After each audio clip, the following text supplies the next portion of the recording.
त्रिया चरित्र की कहानी। मित्रों, एक बार भगवान श्री कृष्ण द्वारिका में अपने स्वर्ण से सुसज्जित सिंहासन पर विराजमान थे।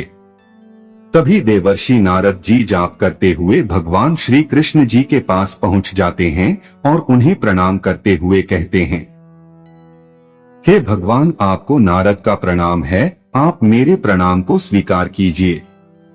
तब भगवान श्री कृष्ण देवर्षि नारद जी से कहते हैं, हे देवर्षि नारद जी, क्या बात है, आज आप बहुत ही विचलित सा दिखाई दे रहे हैं। तब भगवान श्री कृष्ण जी की बातों को सुनकर देवर्षि नारद कहते हैं, हे प्रभु, आप तो सर्वज्ञानी हैं, आपको तो सभी बातें मेरे बताने के पहले ही पता चल जाती हैं। मित्रों, फिर भगवान श्री कृष्ण देवर्षि नारद जी से कहते हैं, हे देवर्षि, आप ठीक कह रहे हैं, मुझे आपके मन की बात आपके बताने से पहले ही पता चल जाती है। आप निश्चिंत होकर अपने सभी समस्या को बताइए, मैं आपको आपके सभी समस्याओं के समाधान अवश्य दूंगा। फिर देवर्षि नारद जी भगवान श्री कृष्ण से कहते हैं, हे प्रभु, मैं जब आज पृथ्वी लोक का भ्रमण कर रहा था तब मैंने एक बहुत ही विचित्र घटना देखा। मैंने देखा कि एक विवाहित स्त्री अपने पति के सामने तो बड़ी ही पतिव्रता स्त्री बनने का ढोंग कर रही थी, लेकिन पति के घर से बाहर जाने के बाद वह अच्छा सा श्रृंगार करने के बाद चोरी छुपकर घर से निकल जाती थी और पराये पुरुषों के साथ संबंध बनाती थी। हे प्रभु, तभी से मेरे मन में प्रश्न उत्पन्न हो रही है कि स्त्रियां ऐसा घोर पाप क्यों करती हैं और स्त्रियों को ऐसा करने पर लज्जा क्यों नहीं आती है। तब देवर्षि नारद जी की बातों को सुनकर भगवान श्री कृष्ण कहते हैं, हे देवर्षि, क्या आप त्रिया चरित्र के बारे में जानते हैं? तब देवर्षि नारद भगवान श्री कृष्ण से कहते हैं, हे प्रभु, यह त्रिया चरित्र क्या होता है, आप मुझे विस्तार से समझाने का प्रयास करें। मित्रों, फिर भगवान श्री कृष्ण कहते हैं, हे देवर्षि नारद, अगर आप त्रिया चरित्र नहीं जानते हैं तो आप कुछ नहीं जानते हैं। किसी भी स्त्री की त्रिया चरित्र से ही उसकी पहचान की जा सकती है कि वह पतिव्रता स्त्री है या केवल पति के सामने पतिव्रता स्त्री होने का ढोंग रचती है। तो चलिए, आज मैं आपको एक कथा के माध्यम से त्रिया चरित्र को विस्तार समझाता हूँ, लेकिन आपको इस कथा को शुरू से लेकर अंत तक पूरा अवश्य सुनना होगा। मित्रों, तब देवर्षि नारद भगवान श्री कृष्ण से कहते हैं, हे प्रभु, मैं आपको विश्वास दिलाता हूँ कि मैं इस कथा को शुरू से लेकर अंत तक पूरा अवश्य सुनूंगा और साथ ही इस कथा का विस्तार पूरे ब्रह्मांड में अवश्य करूंगा। हे प्रभु, आप कथा को अतिशीघ्र ही सुनाना प्रारंभ करें, मैं सुनने के लिए बहुत ही ललाहित हूँ।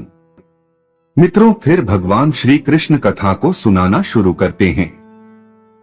मित्रों, उससे पहले यदि इस चैनल को सब्सक्राइब कर वीडियो को लाइक एवं शेयर जरूर करें। साथ ही कमेंट बॉक्स में जय श्री कृष्ण अवश्य लिखें। किसी नगर में एक नाई रहता था जो अपनी पत्नी से बहुत प्रेम करता था, लेकिन उसकी पत्नी, जो दिखने में पतिव्रता स्त्री लगती थी, भीतर से वैसी नहीं थी। वह गुपचुप ढंग से पराये पुरुषों से मिलती थी और कई बार नाई ने उसे किसी और के साथ देखा भी था। नाई इस बात से बहुत परेशान रहता था, लेकिन उसने कभी भी अपनी पत्नी से इस बारे में बात नहीं की। उसे डर था कि अगर वह कुछ कहेगा तो उसकी पत्नी उस पर झूठे आरोप लगाएगी और मुझसे अलग हो जाएगी। इसी डर से उसने अपनी पत्नी की बेवफाई को सहा और मन ही मन आशा करता रहा कि शायद एक दिन उसकी पत्नी सुधर जाएगी। लेकिन कहते हैं कि आदतें बहुत ही खतरनाक होती हैं। यदि कोई आदत हमें सुख देने लगे तो हमारा मन बार बार उसी की ओर भागता है। यही हुआ नाई की पत्नी के साथ। उसकी आदत इतनी गहरी हो चुकी थी कि वह चाहकर भी इसे छोड़ नहीं पा रही थी। जब भी उसकी काम वासना जागती, वह चोरी छिपे अपने प्रेमी से मिलने चली जाती। कई महीने ऐसे ही बीत गए और नाई का धैर्य अब टूट चुका था, जिससे एक दिन उसने अपनी पत्नी से स्पष्ट रूप से कह दिया कि वह उसकी हरकतों को जानता है।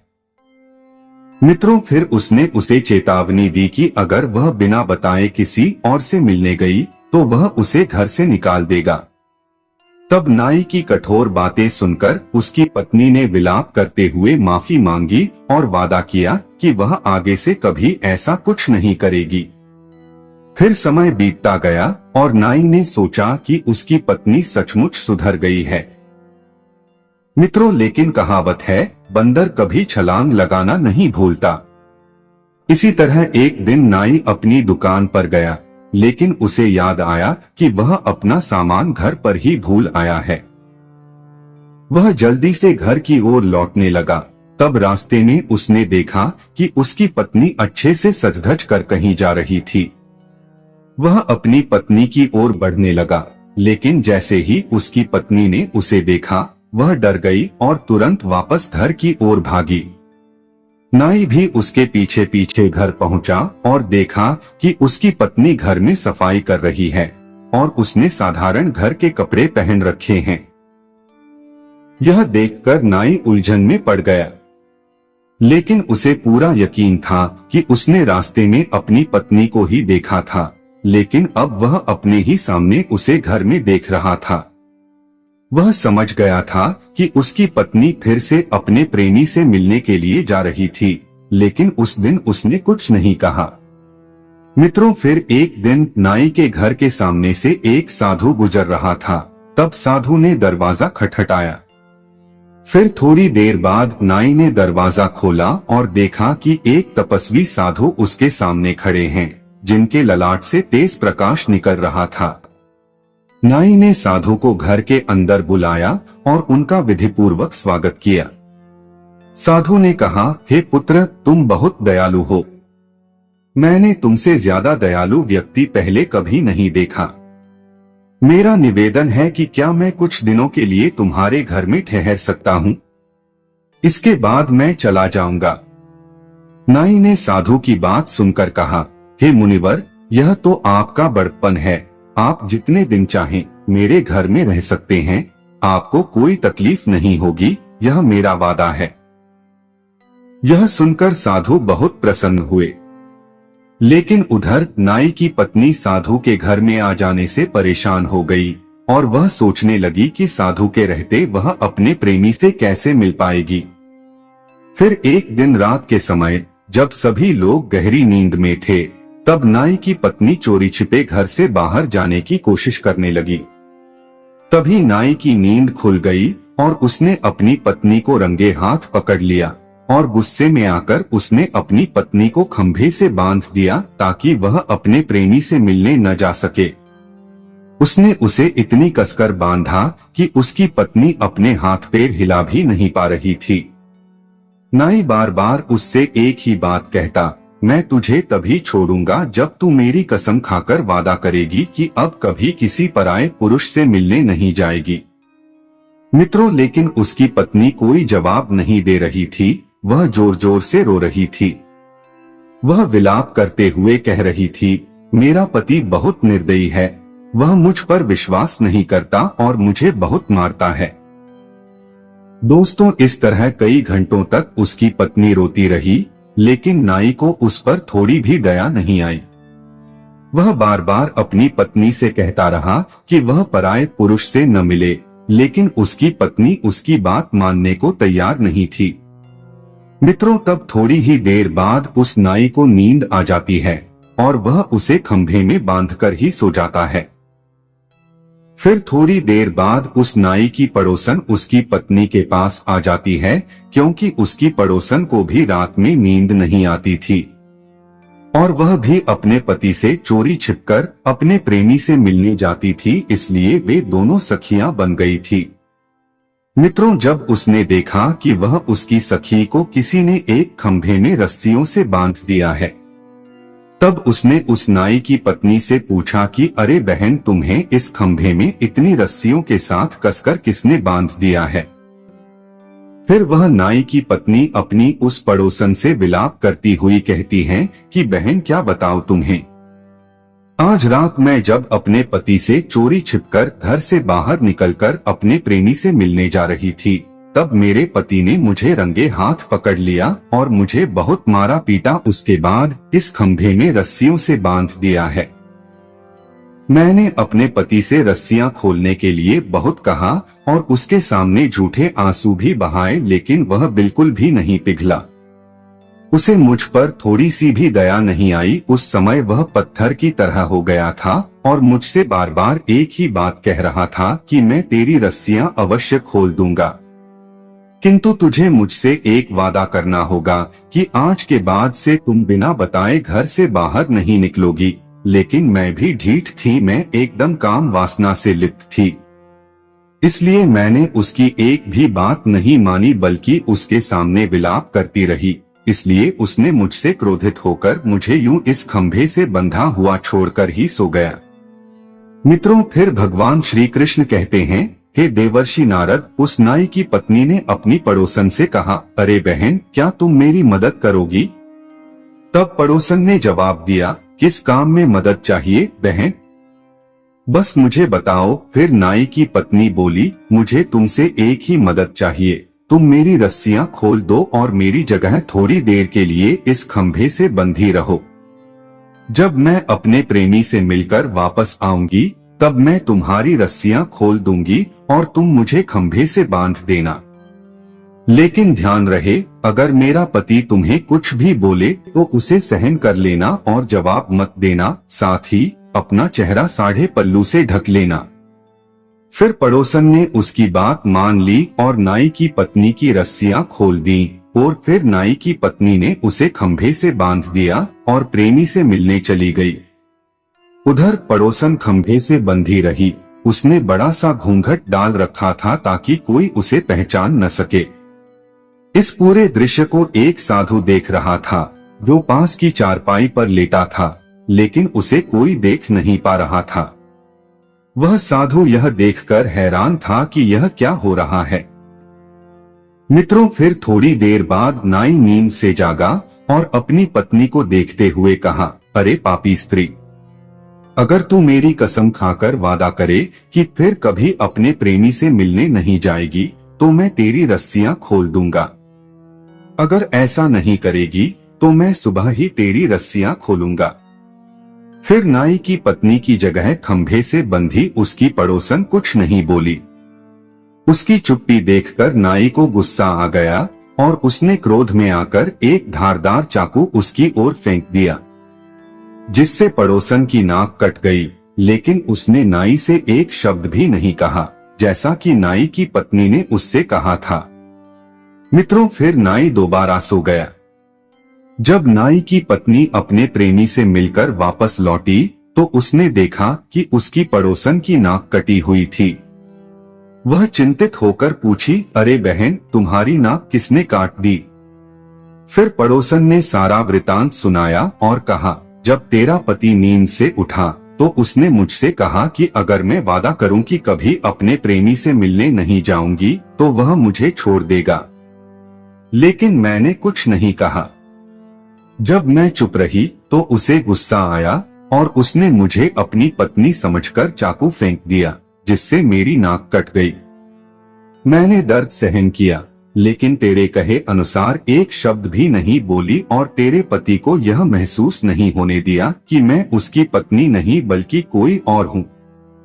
मित्रों, फिर भगवान श्री कृष्ण कहते हैं, हे देवर्षि, जब नाई की पत्नी ने यह सब दृश्य देखा और उसकी बातें सुनी तो वह भीतर से बहुत घबरा गई। परंतु अब जो होना था वह तो हो ही चुका था, अब कुछ नहीं हो सकता था। उसने जल्दी से रस्सियां खोल दी और अपनी पड़ोसन से कहा, बहन, मैं तुम्हारी नाक कटने का बदला अपने पति से लेकर रहूंगी। फिर वह बोली, अब तू मुझे इन्हीं रस्सियों से इसी खंभे से बांध दे, ताकि मेरे पति को यह पता न चले कि उसने जिस ओर चाकू फेंका था वह मैं ही थी। गिर उसकी पड़ोसन ने वैसा ही किया और नाई की पत्नी को उन्हीं रस्सियों से खंभे में बांध दिया। उधर साधु चारपाई पर लेटे लेटे यह सारा नाटक देख रहा था। फिर कुछ देर बाद नाई नींद से जागा और उसने अपनी पत्नी से कहा, देख, अब मुझसे सच सच बता दे, तू मुझसे वादा कर कि आगे से तू अपने किसी भी प्रेमी से मिलने नहीं जाएगी, यही तेरे लिए ठीक रहेगा। अगर तूने मुझे सच नहीं बताया तो मैंने जैसे तेरी नाक काटी है वैसे ही तेरे कान भी काट दूंगा, फिर तुझे घर से बाहर निकलना मुश्किल हो जाएगा। मित्रों, नाई की बात सुनकर उसकी पत्नी ने मन में एक योजना बनाई। उसे अच्छे से पता था कि नाक उसकी नहीं बल्कि उसकी पड़ोसन की कटी है और यह बात उसके पति को नहीं पता। उसने अपने पति के भोलेपन का फायदा उठाते हुए नाटक करना शुरू कर दिया और जोर जोर से रोने लगी। रोते हुए वह बोली, तुम पुरुष लोग बहुत निर्दयी होते हो, तुम झूठे आरोप लगाकर अपनी पत्नी को बदनाम करते हो और उसकी नाक तक काट देते हो। मैं कोई चरित्रहीन स्त्री नहीं हूँ, मैं सच्ची पतिव्रता हूँ। अगर तुमको मुझ पर विश्वास नहीं हो रहा है तो मैं आज तुम्हें साबित करके दिखाऊंगी कि मैं कितनी सती और पतिव्रता हूँ। इतना कहकर उसने आकाश की ओर देखा और भगवान को संबोधित करते हुए बोली, हे प्रभु, हे नारायण, हे माता पार्वती, हे समस्त देवी देवताओं, हे दसों दिशाओं, आप मेरी बात सुनो और मेरे साथ न्याय करो। अगर मैंने तन, मन और वचन से अपने पति की सेवा की है और मैं सच्ची पतिव्रता सती हूँ तो मेरे पति ने मुझ पर जो झूठा आरोप लगाया है और मेरी नाक काटी है वह नाक फिर से जुड़ जाए ताकि पूरे ब्रह्मांड को यह पता चल जाए कि सती स्त्री कैसी होती है। मित्रों, फिर वह ओम नमो भगवते वासुदेवाय नमः का जाप करने लगी और कुछ नहीं बोली, वह चुपचाप बैठ गई। नाई यह सब देख और सुन रहा था। अभी उसने केवल 3 बार ही मंत्र का जाप किया था कि नाई की पत्नी जोर से चिल्लाई, मेरी नाक जुड़ गई, मेरी नाक पहले जैसी हो गई। वह भगवान को धन्यवाद देने लगी, हे ईश्वर, तेरे लाख लाख शुक्रिया कि तूने एक पतिव्रता स्त्री की लाज रखी और मेरे पति ने जो मुझ पर झूठा आरोप लगाया था उसे गलत साबित कर दिया। मित्रों, उसने धरती पर सिर रखकर ईश्वर से आशीर्वाद लिया। तब तक सुबह हो चुकी थी। मित्रों, फिर भगवान श्री कृष्ण कहते हैं, हे देवर्षि, उस नाई को अपनी पत्नी की बातों पर विश्वास नहीं हो रहा था। सत्य जानने के लिए उसने अपनी पत्नी की नाक छूकर देखा तो उसकी नाक पहले जैसी ही थी। यह देखकर वह नाई आश्चर्यचकित हो गया और अपनी गलती पर पश्चाताप करने लगा और उसने तुरंत अपनी पत्नी की रस्सियां खोल दी। उधर उस नाई की पड़ोसन ने अपने चेहरे को छुपाने के लिए एक कपड़ा इस तरह बांधा कि उसकी नाक किसी को दिखाई न दे। उसकी पड़ोसन का पति भी एक नाई था। एक दिन सुबह जब उसका पति दुकान जाने के लिए बाल काटने के सामान की पेटी खोल रहा था तो उसने देखा कि उसमें बड़ा उस्तरा नहीं था।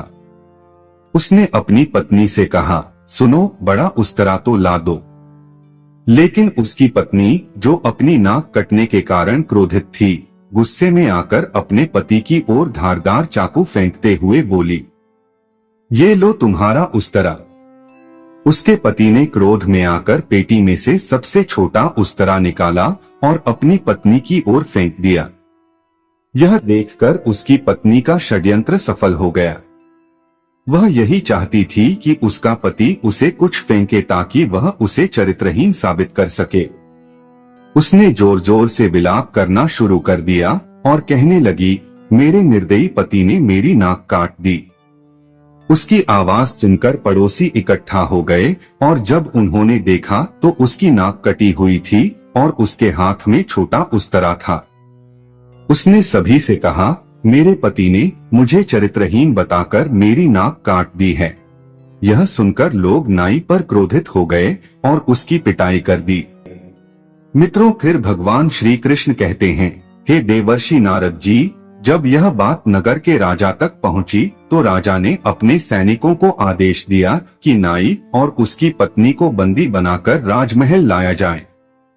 तब सैनिकों ने राजा की आज्ञा का पालन किया और नाई और उसकी पत्नी को दरबार में लाया। वहां नाई की पत्नी ने राजा से कहा, हे राजन, मैं निर्दोष हूँ, पतिव्रता स्त्री हूँ। मेरे पति ने मुझे चरित्रहीन कहकर मेरी नाक काट दी। उधर उसका पति अपने निर्दोष होने की बात कह रहा था, लेकिन सारे सबूत उसके खिलाफ थे। राजा ने सोचा कि एक पत्नी अपने पति पर झूठा आरोप क्यों लगाएगी और नाई को दोषी मानते हुए मृत्युदंड का आदेश दे दिया, जिससे यह खबर पूरे नगर में फैल गई। इस दौरान एक साधु जो उस नाई के पड़ोसी के घर में ठहरा हुआ था, उसने सारा सत्य जान लिया था। वह राजा के पास पहुंचा और पूरी घटना बता दी। फिर राजा ने तुरंत नाई के पड़ोसी को बुलाया और दोनों स्त्रियों से सच बताने के लिए कहा। तब स्त्रियों ने अपना अपराध स्वीकार कर लिया और सारा षड्यंत्र उजागर हो गया। फिर राजा ने उन दोनों स्त्रियों को मृत्युदंड देने का आदेश दिया, लेकिन नियम था कि स्त्री, बालक और साधु को मृत्युदंड नहीं दिया जा सकता। इसलिए राजा ने सैनिकों को आदेश दिया कि उन दोनों स्त्रियों के नाक और कान काटकर उन्हें छोड़ दिया जाए, ताकि वे भविष्य में ऐसा पाप करने के बारे में न सोचें। मित्रों, फिर भगवान श्री कृष्ण कहते हैं, हे देवर्षि नारद जी, स्त्री का चरित्र अबूझ पहेली की तरह होता है, जिसे देवता तक समझ नहीं पाए। एक स्त्री का चरित्र किसी जलेबी की तरह जटिल होता है। वह चरित्रहीन होते हुए भी सती सावित्री का ढोंग कर सकती है। इसलिए स्त्री के चरित्र पर अत्यधिक विश्वास नहीं करना चाहिए। मित्रों, तब देवर्षि नारद कहते हैं, हे प्रभु, आपने आज मुझे इस कथा के माध्यम से अत्यंत महत्वपूर्ण ज्ञान दिया है, जिससे मेरे मन में आए प्रश्न सभी खत्म हो गए। मित्रों, स्त्री का चरित्र एक अबूझ पहेली है, उसे कोई नहीं जान सकता है। वह जलेबी की तरह जटिल व्यक्तित्व की स्वामिनी है, जो उल्टा होते हुए भी सती सावित्री दिखने का प्रयास करती है। वह अपने पति को मारकर सती होने का स्वांग रच लेती है। पर ऐसा चरित्र समस्त स्त्रियों का हो, यह जरूरी नहीं है। मित्रों, यदि इस कथा से किसी स्त्री या पुरुष को ठेस पहुंची हो तो मैं क्षमा प्रार्थी हूँ। मेरा उद्देश्य केवल इस कथा के माध्यम से आपको जानकारी प्रदान करना था, ताकि आपका परिवार किसी प्रकार से कलंकित न हो, जिससे आपका परिवार नष्ट न हो जाए। तो मित्रों, मैं आशा करता हूँ कि आपको यह कथा पसंद आई होगी। तो चैनल को सब्सक्राइब कर वीडियो को लाइक एवं शेयर जरूर करें, ताकि आपको हर वीडियो का नोटिफिकेशन पहुँच सके। साथ ही कमेंट बॉक्स में 3 बार जय श्री कृष्ण अवश्य लिखें। धन्यवाद।